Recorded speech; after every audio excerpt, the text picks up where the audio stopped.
Okay, buffer system. Been wanting to do a piece on buffer ever since my other chat site, Homer Cocktail 076. It's breezy right now, which is nice for the summer because it's kind of a little warmer.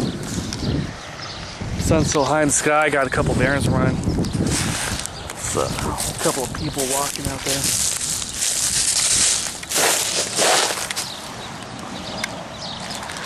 Otherwise, I just head that way for the fence. So I'm going to double back over here and talk about buffer system. I might walk out there pretty soon. I want to do a piece on this ever since the Homer Cocktail 076 site, though. And I alluded to it in other pieces, and did a piece earlier, this Homer Cocktail 4 site, about social write-offs and turnover rate.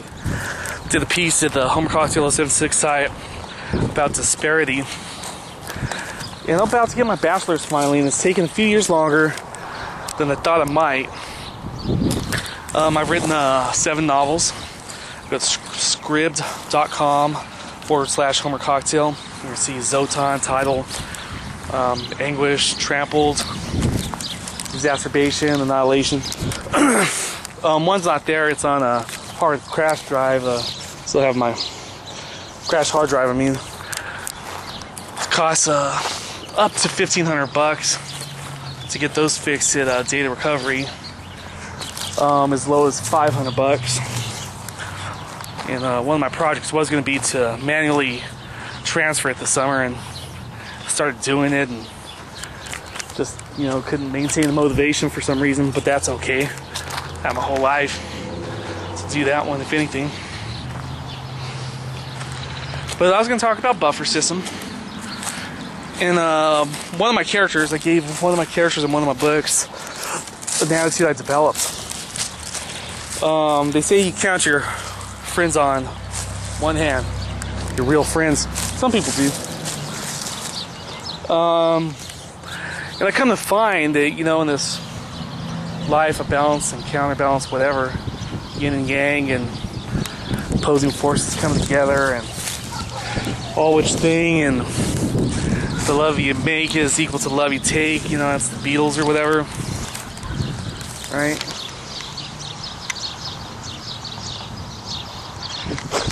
Remember the Truman Show where people are passing by and they have cameras on? Just joking about that. Anyway, I figure if that's true, if you count your real friends on one hand, you count your real enemies on one hand just as well. And that's manageable. That's actually manageable. And if you start doing this right out of high school or early college, they might call you paranoid, and they might have validity on that. Because in my life, I've come to find it takes a few years after your 18th birthday to confirm or deny some of your parents' values and their religions and their philosophies, etc. You become your own person, and some of the stuff you keep, some you discard. And people become set in their religions and philosophies and politics and whatnot. And what'll happen quite often is it'll start almost innocent enough, nearly subconscious, where some of your buddies start to behave more like enemies. You've heard the term said before, with friends like you who needs enemies. There's another term, another quote that goes, keep your friends close, keep your enemies closer. That means, hey man, keep an eye on the people that have a habit of jacking you, that have a habit of ruining your life. And I've had a few people talked about Stock and Fat Kid with the Homer Cocktail 076 site. Alluded to him again during social write-offs or turnover. And what I've come to do is, the common sense would say, hey, get those people out of your life. And, that's what I advocated at the Homer Cocktail 076 site. But it goes a little beyond that. And I'll probably have my bachelor's and walk-in ceremony May of 2011. What you got to do, and without getting overly biblical or anything like that, the Christian phrase is unequally yoked, which is ironic because, you know, love your neighbors yourself, and, you know, you come at this any direction. But what's light have in common with darkness, and this and that, and, you know, all which thing. Anyway, what you wind up doing is growing apart from people in geography, and then you find people out there, you know, in LA, Frisco, Seattle, Chicago, New York, Miami, Alabama, doesn't matter. You know, here in America, maybe other places around the world. You want to find people that are a little more like you on the inside, have the same values, you know, similar religious and political and other kind of views. But what I recommend to you guys, if I make it out of this, there was a time when I really wasn't sure. At Homer Cocktail 3, I redid the whole, did a rendition of the entire Alice in Chains Dirt CD. And there's a song called Down in the Hole, and I don't know if I could be saved. And for a while, you know, during college, had tough economic times, had a couple of run-ins with not just enemies, but with people I had loved and trusted, or at least, you know, regarded. I recommend you put buffers, though. Once you see someone that's, you know, like I talked about in social write-offs, once you know someone's not coming back, talks about Micmac burial grounds. Once you know someone is always going to nag, they're always going to be antagonistic, their criticism's not going to be constructive, etc., I strongly recommend not just writing them off like Dr. Phil would tell, you know, mass audiences possibly, but you got to write off eventually the people that support them. And when you're coming out of high school,